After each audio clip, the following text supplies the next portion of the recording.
Lihat bahagian belakang ni dah roboh.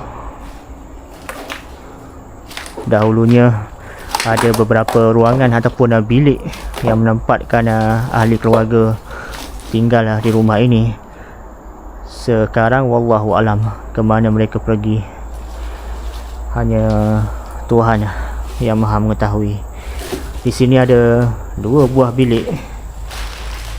Bismillahirrahmanirrahim.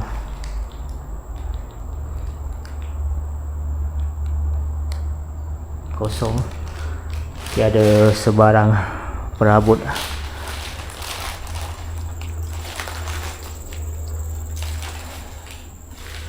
Dan bilik ni kelihatan gelap walaupun pada waktu siang hari.